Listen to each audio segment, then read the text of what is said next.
May I come in, ma'am? Please.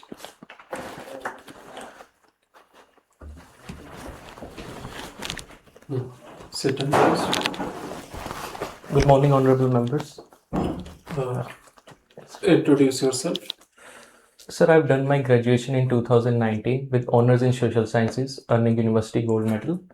Later, I pursued my MA in political science from Indira Gandhi Open University. And with my ongoing job as inspector of cooperative societies, I pursued UGC NET exam and cleared it in the first attempt, earning JRF.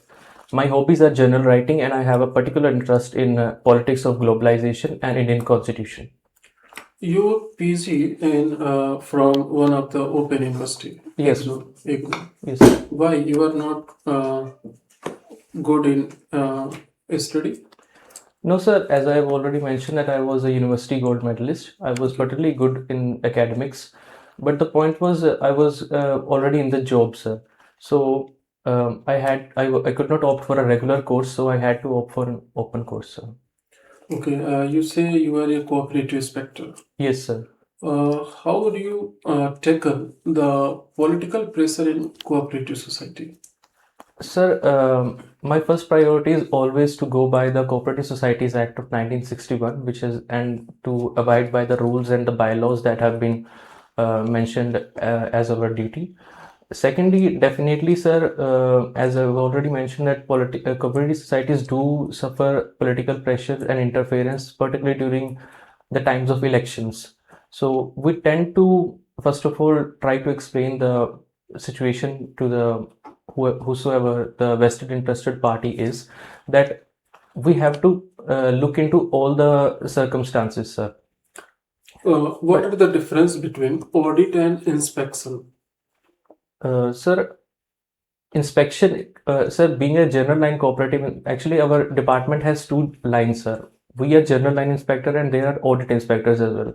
General line inspectors tend to do supervision, while the audit inspectors tend to have an overall knowledge of the financial statements, the balance sheets, etc. of the cooperative societies. While the role of a general line inspector is to look at the overall working and Okay, which unit do you like in political science? Sir, I have a particular interest in Indian constitution and politics of globalization, sir. Politics of globalization. Yes, sir. Can you explain globalization in a line? Sir, I have read Baylis and Smith book, which tend to explain it in very beautiful manner, which says that it refers to interconnection between the various social, political, and economic spheres across the time and space, sir. Okay, sir, please. Okay. Good morning, sir. Tell me the basic difference between constitutionalism and constitutional patriotism. Constitutional Patriotism. patriotism. Sir, constitutionalism is in spirit of the constitution, sir. It means that elected government is limited by the rules and the procedures, sir. A nation may have a constitution, but it is not necessary that it is following constitutionalism. We can take the example of, let's say, North Korea. It tends to have a constitution, but is it following constitutionalism? We can discuss over it. Secondly, you refer to constitutional patriotism, sir. Am I right, sir? Yeah. Constitutional patriotism refers to, sir, to have a spirit of belongingness to the constitutional values, sir. That we tend to connect with the constitutional values that are enshrined in our constitution, which means that, and these get reflected by the fundamental duties mentioned in Article How 51. it is different from cultural nationalism? Sir, cultural nationalism, as I can recall, is a concept of Herder, sir. Herder had mentioned that cultural nationalism means that we tend to create a feeling of belongingness based on the common religion, language, descent, or race, sir. In Indian political thought, cultural nationalism we can see from the thoughts of Vivekanand, from Shri Aurobindo. So this is actually the difference. Okay. Yes, sir. With two Supreme Court judgment, let me talk about constitutional morality. Yes, sir. Yeah. With two cases. Sir, as far I can remember, there was Navdeep Johar case, and second, it was on adultery, sir. I'm not. One first was the Navtej Johar case, which led to decriminalization of homosexuality, and the second was the decriminalization of adultery. I'm not able to recall the case law name, sir. Okay. Tell me, which part of our preamble Yes, sir. is also the part of basic structure? Sir, the word secular is definitely a part of the basic structure of the constitution. Okay. Then we can take the sovereignty and integrity is the part of the basic structure of the constitution, sir. We can also take the sovereign republic the republic word is itself a basic part of the constitution, sir. Okay. Anything else? Currently, sir, I'm able to recall this much. Okay, no problem. It is said fundamental right and DPSP are complementary and supplementary to each other. Give one example to each, supplementary as well as complementary. Fundamental right and directive principles. Yeah. Sir, fundamental rights and directive principles are supplementary to each other because if we look at our Indian constitution was formed on a bedrock of balance between the both of them, sir. We can take the example of article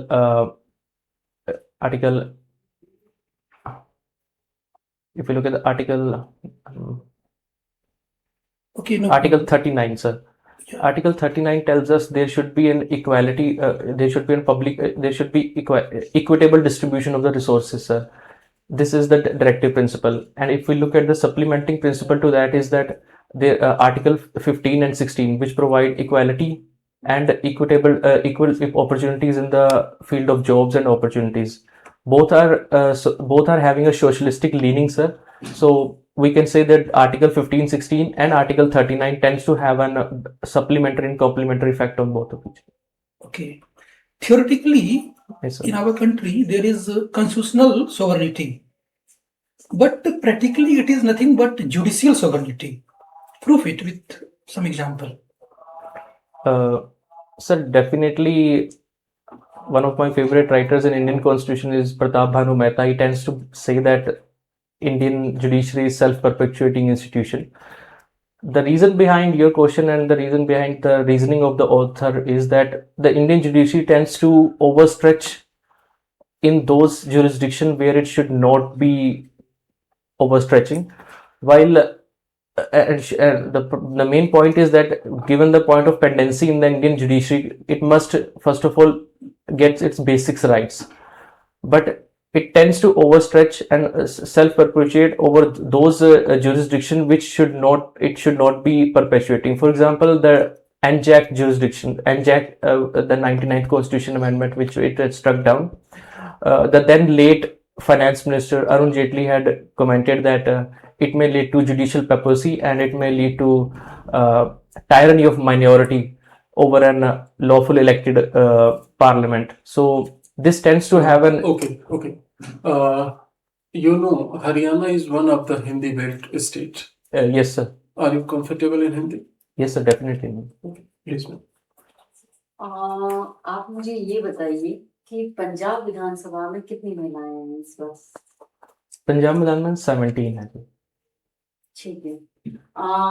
370 भारतीय संविधान में कब शामिल हुआ? 370।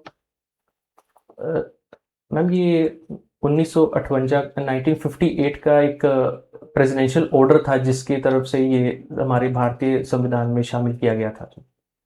राजभाषा से संबंधित भारतीय संविधान में कुछ अनुच्छेद हैं? जी मैम 395 अनुच्छेद नहीं, ओनली स्टेट जो लैंग्वेज से रिलेटेड जो है एक्ट कौन से है? राजभाषा से संबंधित राजभाषा से ऑफिशियल लैंग्वेज हाँ जी official language 395 ma'am article 395 tells about the official language. आप श्योर हैं? जी मैम। और ये किस अनुसूची में है भारतीय संविधान मैम की? 8th schedule. Okay sir. Ma'am जैसा आपने कहा एक शब्द सेकुलर, जी मैम। है ना, हमारे संविधान की प्रस्तावना में है। हिंदी में इसका रूपांतरित सही शब्द क्या है जिसके माध्यम से आप लोगों को बता सकें? मैम हिंदी में इसका ट्रांसलेशन मतलब अनुवाद और इसका भाव, क्योंकि ये जरूरी है। मैम इस वक्त मुझे ध्यान में नहीं आ रहा ठीक, but, NEP 2020 जी इसके मैम। बारे में बताइए। NEP 2020 मैम कस्तूरी रंजन कमेटी की मतलब रिकमेंडेशंस के बेसिस पे फॉर्मुलेट की गई थी। ये भारत में मैम काफ़ी लगभग 35 सालों के बाद एक न्यू एजुकेशन पॉलिसी हमारे देश में आई है, और ये सबसे बुनियादी ढांचा जो हमारा 10+2 का कोठारी कमीशन ने दिया था, अब उसको 5+3+3+4 में तब्दील कर तीन दिया। भाषा सूत्र ये क्या है? 3 भाषा सूत्र मैम 3 लैंग्वेज पॉलिसी को डिनोट करते हैं। मैम इसमें सबसे पहले एक हमारी राज्य भाषा मदर लैंग्वेज, जो कि अगर मैं कंपैरिजन करने की ज़रूरत हो तो पहले लैंग्वेज में मतलब 5th तक ही मतलब सीमित किया गया था, पर न्यू एजुकेशन पॉलिसी में इसको 8th तक एक्सटेंड करने को कहा गया है। दूसरा तो मैम, क्या शिक्षा का माध्यम मातृभाषा हो सकती है? Sorry ma'am. शिक्षा का माध्यम जी मैम। मातृभाषा हो सकती है त्रिभाषा सूत्र के अंतर्गत? जी मैम, बिल्कुल जी, इसका ऊपर काफ़ी जोर दिया गया है। पंजाब में हम किस भाषा का प्रयोग करेंगे? मातृभाषा के रूप में मैम? हाँ, जी मैम, पंजाबी।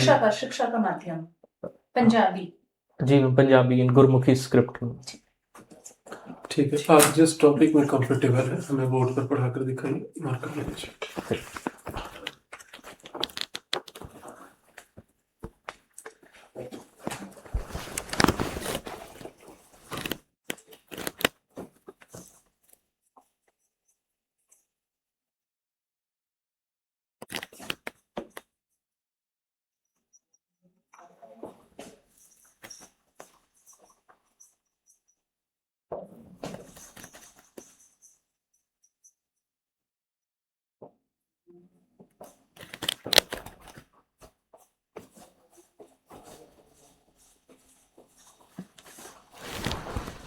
सर, क्या मैं आपको स्टूडेंट्स की तरफ एड्रेस कर सकता हूँ सर?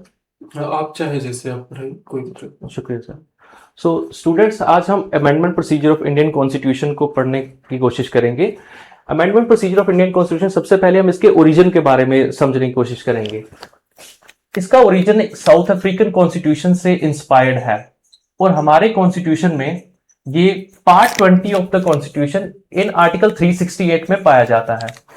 अब आप पूछेंगे कि इसको अमेंडमेंट प्रोसीजर हमारे इंडियन कॉन्स्टिट्यूशन में क्यों दिया गया था। बेसिक फिलॉसफी इंडियन कॉन्स्टिट्यूशन की ये है कि हमारा कॉन्स्टिट्यूशन एक ब्लेंड ऑफ रिजिडिटी और फ्लेक्सिबिलिटी के बेस्ड है। रिजिडिटी और फ्लेक्सिबिलिटी का मतलब ये है कि ना तो हमारा कॉन्स्टिट्यूशन को इतना ज्यादा सख्त बनाया गया कि ये कभी अमेंड ही ना किया जा सके, जैसे कि यूएस कॉन्स्टिट्यूशन। वाइल फ्लेक्सिबिलिटी का ये मतलब है कि ना ही इतना ज्यादा फ्लेक्सिबल बना दिया गया जैसे कि यूके का कॉन्स्टिट्यूशन है, फॉर दैट मैटर, कि इसको एक कॉन्स्टिट्यूशन अमेंडमेंट और एक ऑर्डिनरी बिल में कोई फर्क ही ना रह जाए।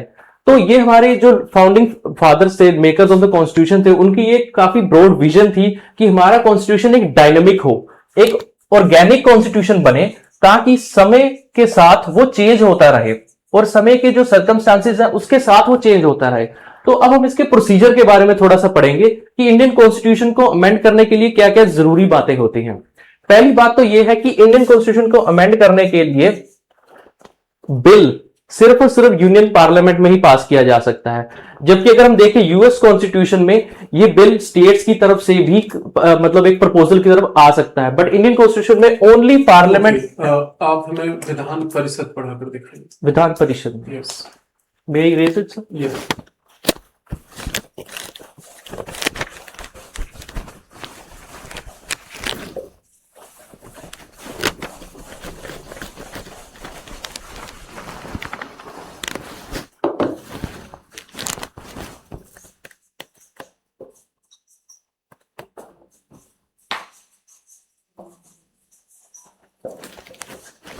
सो स्टूडेंट, विधान परिषद सबसे पहले हम देखेंगे कि क्या होता है, इसका स्ट्रक्चर क्या होता है, इसकी कॉम्पोजिशन क्या होती है और इसकी फंक्शनिंग क्या होती है।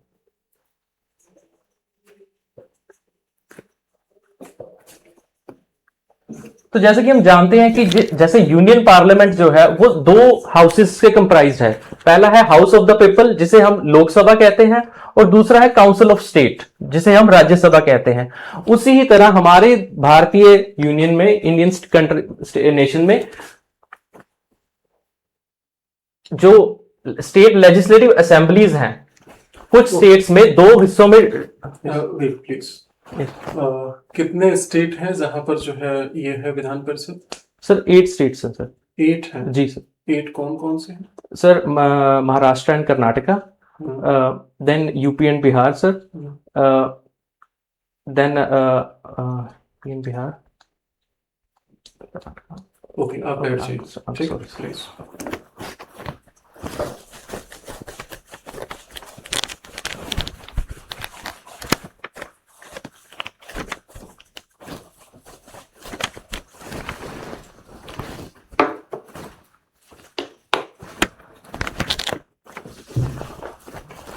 इंडियन पॉलिटी के अलावा कोई और यूनिट आपको क्लास में मिले तो आप पढ़ा सकते हैं। जी sir. Explain motivation in one line. Sir, motivation personally refers to your ability to counter the stresses of the daily personal and professional life and to push over your existing potential, sir. Okay, what is Hawthorne experiment? Hawthorne experiments, sir. Sir, Hawthorne experiments were conducted in 1920s by Elton Mayo Okay. to prove that in a formal setting there is a big role of informal relations as well.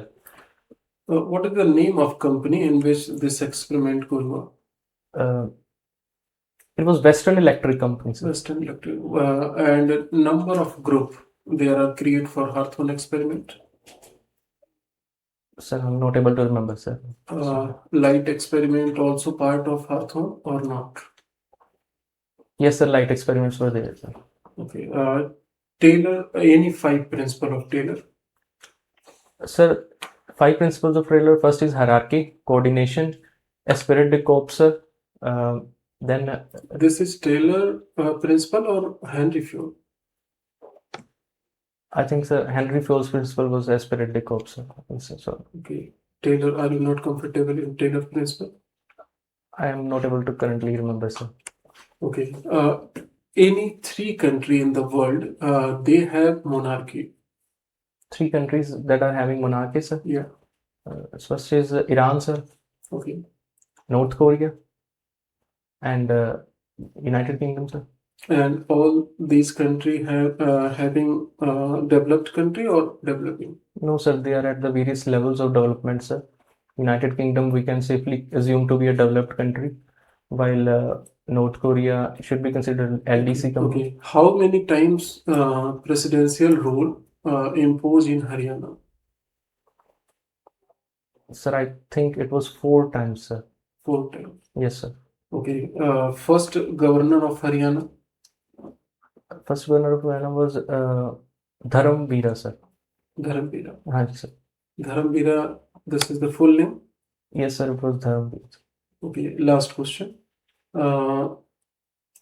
Haryana जो है यहाँ पर सबसे best sex ratio किस district की है? It was, sir, No. NUH. No. Formerly Mewat. Okay okay, thank you. आज का इंटरव्यू हम यही फिनिश करते हैं। Thank आप जा सकते हैं। Thank you, sir.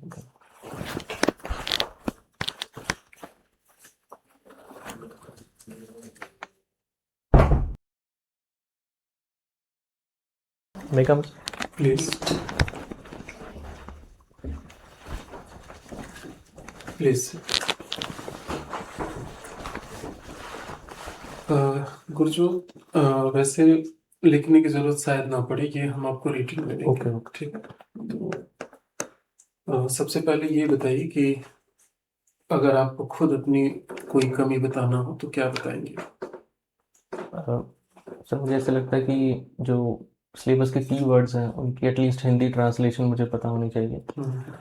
और सर, दूसरा ऐसे लगता है कि मतलब मुझे जो सब्जेक्ट के विद इन सिलेबस है, जैसे पब्लिक एडमिनिस्ट्रेशन मैंने कुछ दिनों से टच नहीं किया था, उसे एक बार दोबारा टच करना चाहिए। बेसिक चीज है वैसे, मतलब ऐसा नहीं है कि बहुत डेप्थ जा सकते हैं क्योंकि टाइम भी नहीं है। जी, किस डेट को है आपका? 19th। 19 को ही, हाँ, तो फिर वैसे टाइम नहीं है। इसमें जो है एक एक जो कह सकते हैं कि ज्यादा रिफॉर्म की जरूरत है, कम है, उसको हम देखते हैं। 2 पार्ट में है, एक तो एक्टिविटी वाले पार्ट में और एक है नॉलेज पार्ट में। ठीक। तो एक्टिविटी वाले पार्ट में जो सबसे बिग मिस्टेक हुआ वो ये है कि आप एंट्री लिए काफी अच्छा था, आप खड़े हुए वो भी अच्छा था, आप बैठे वो भी गुड था। इसमें जो वो है रिस्पेक्ट वाला भाव, गुड मॉर्निंग पैनल या फिर ऑनरेबल पैनल, ये बैठने के बाद नहीं करना है। ठीक है sir. This is one of the emotion. ठीक तो जब आई कांटेक्ट हो ठीक एंट्री के बाद तभी आप कर लें। ठीक है सर। ठीक है, क्योंकि वो उस तरह से ये होगा ना कि हमारी रिस्पॉन्सिबिलिटी है ठीक कि है सर। बैठने के बाद आप कर रहे हैं, तो वही कर लें। जी सर, ठीक है।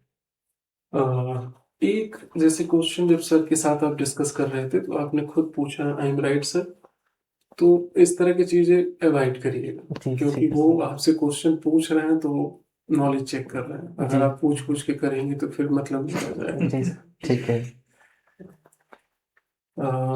एक आंसर, हाँ ये देखिए, हरियाणा जैसे गलत आंसर जो है ना वो आप दे रहे हैं, देना नहीं है रॉन्ग आंसर।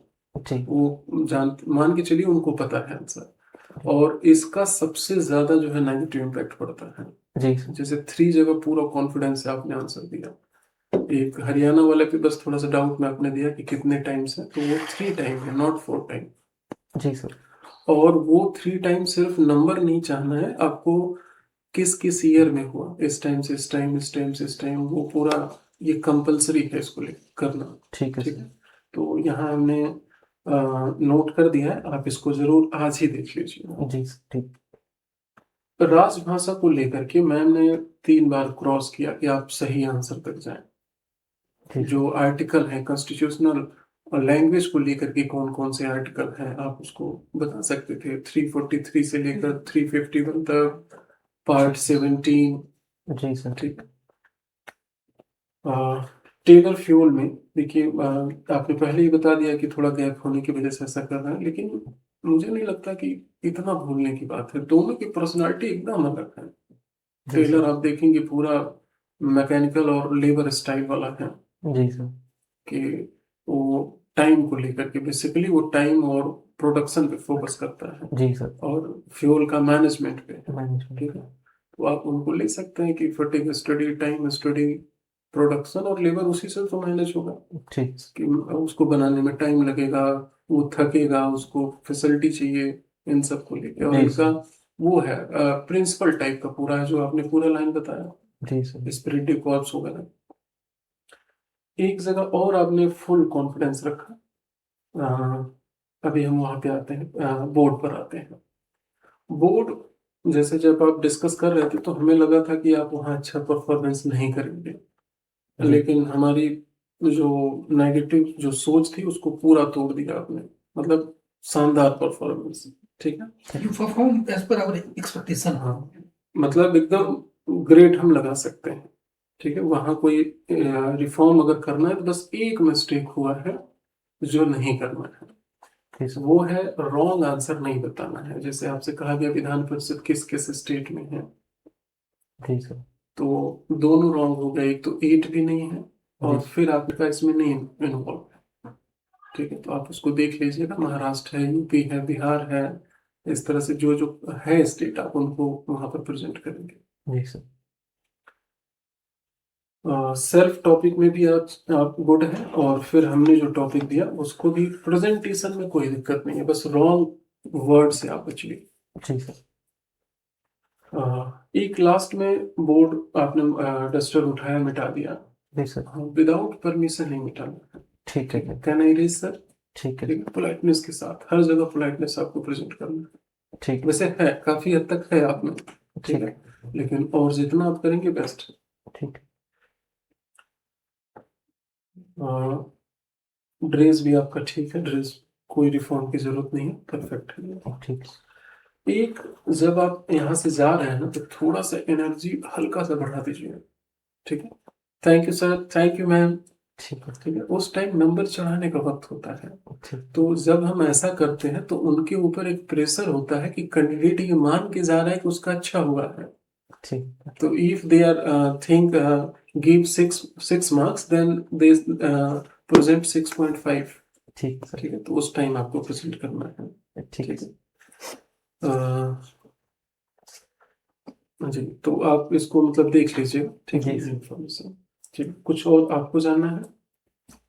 नहीं सर, ठीक है, आप वैल्यूएबल सजेशंस नोट कर लिए सर। जी, और थैंक यू फॉर कमिंग, क्योंकि आज अगर आप नहीं आते तो ये इतना रिफॉर्म हम आपको ऑनलाइन नहीं बता पाते। जी सर, बिल्कुल जी। बिल्कुल। ठीक है, आप इसको ले लीजिए। तो आप में विनम्रता बहुत है, ये आपके पक्ष में ही जाएगा। अच्छा। हाँ, तो उसमें मतलब आप देख लीजिएगा, जैसे J&K के बाद थोड़ा चेंज हुआ था, ठीक है तो सर। मुझे लगता है वो कर्नाटका होगा इसमें, जी लेकिन वो नंबर जो है वो थोड़ा सा एग्जैक्ट 6 हो गया है। 6 हो गया है। हाँ, वो कर्नाटका है, होपफुली मुझे लग रहा है, हाँ वो है सर, मैंने कर्नाटका। ऐसे याद किया था, नेबरिंग स्टेट्स तो जो बड़ी बड़ी हाँ इंडियन हाँ हाँ हाँ, हाँ, उसको रखना। Andhra and Bengal, Telangana. Bengal नहीं No, याद no. आ पाया। Andhra, Telangana, both are neighboring state, Yes, हाँ, as well as Maharashtra and Karnataka, Karnataka, UP, Bihar, UP only Bihar. these 6. Only this 6। ठीक, thank you ma'am, thank you, बहुत बहुत शुभकामनाएं। शुभकामनाएं। All the best. Thank Best you, wishes from our side. Thank you so much, thank you.